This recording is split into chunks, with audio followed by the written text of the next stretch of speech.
So I'm David Harrison, partner at Mayer Brown, and I'm Ursula. I'm the Senior Associate at Mayer Brown in Michigan City. and we're here to introduce the Vietnam chapter of the Impact Investment Guide. So Ursula, maybe just to start things off, why is Vietnam an attractive destination for impact investors? So I think there are two main reasons. And the first is that Vietnam has shown a consistent commitment to development over the years since it opened its economy. And I think it's shown that in two ways, and some are simple and some are complex. And some of the simple ways are things like a commitment to literacy. Vietnam has one of the highest literacy rates in Southeast Asia. And in fact, Vietnam has the highest number of public libraries in Southeast Asia, which I didn't realize until this morning. And then in complex ways, Vietnam has really shown a commitment to development of its legal infrastructure in relationship to foreign investment. So there's really a symbiotic relationship between foreign investment and legal developments in Vietnam. And then I think the other reason why Vietnam is an attractive place for investment is because there's still a lot of room to grow. There's still a lot of room for firsts, there's a lot of room for innovation and creativity. And that's not just in the business area, but also there's a lot of room for, and in fact need for, innovation in legal infrastructure as well. Okay. So maybe David, you can discuss some of the structures for legal investment in Vietnam. Sure, thanks. The guide sets out a lot of detail, but there are 3 points that I'd like to highlight in particular. And the first is the most common structure we see are foreign investors establishing an intermediate holding company, usually in a jurisdiction that's a WTO member with favorable tax treaties with Vietnam. Singapore comes to mind as being a very common jurisdiction that we see in that regard. It's a member of the Association of Southeast Asian Nations, ASEAN, has a favorable tax treaty, and then investors would invest on a cross-border basis from Singapore into Vietnam. A second structure we see, staying with Singapore as an example, is foreign investors investing in a holding company in Singapore that would then have operating subsidiaries in Vietnam. It may also have operating subsidiaries in India, Indonesia, so there's room to grow on that model. And the reason Singapore as the holdco is attractive is that as a common law jurisdiction, it has jurisprudence, there are abilities to layer preference shares and perhaps have more exotic structures than what we would normally do in Vietnam. And so that's the second option that we often see being used.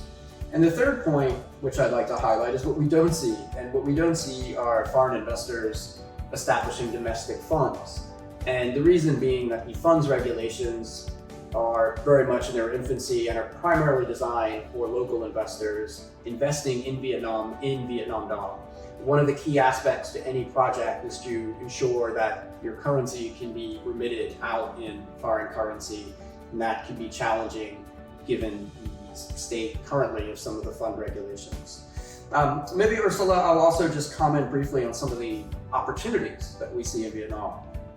And there are 3 broad areas that I'd like to discuss. The first is the consumer growth-driven story, the fact that Vietnam has grown at a rate of 6-7% over recent years and has therefore resulted in a lot of wealth for many individuals and their families. And 2 sectors that clearly are attractive in that regard are education and healthcare, sectors where we see a lot of investment. The second is the banking sector. The banking sector from a macro view is often described as a window on the economy.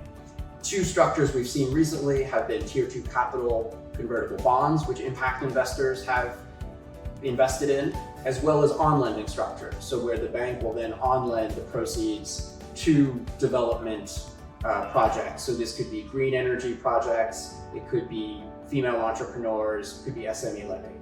And the third area is energy, and in particular renewable energy. Vietnam made very strong commitments at COP26 several years ago to achieve net zero status by 2050.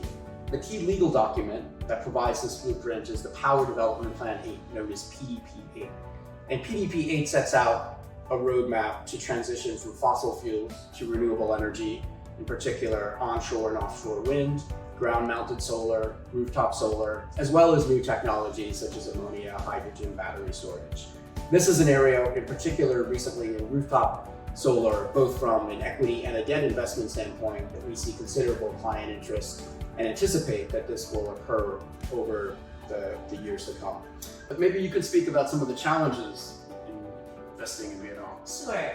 So there are some technical challenges and maybe some more broader challenges that investors face in Vietnam. Some of the technical challenges you mentioned, like remittance issues, that's quite technical. If the money comes in a certain way, it must follow the same path out, and investors can sometimes get bogged down in these technical issues. A lot of them are licensing issues. You mentioned education. The licensing requirements for foreign investment in education are quite complex and technical, and investors need to think about these things ahead of time, so they can plan appropriately, so that they have realistic expectations for timelines. Even making sure that their documents are in order. So those are sort of some of the technical requirements. Some of the larger issues are the speed of legal development, which I mentioned at the beginning. It's a great advantage, but it can also be a challenge because the laws are constantly changing. There's always a need to keep up. So those are probably the greatest challenges for investors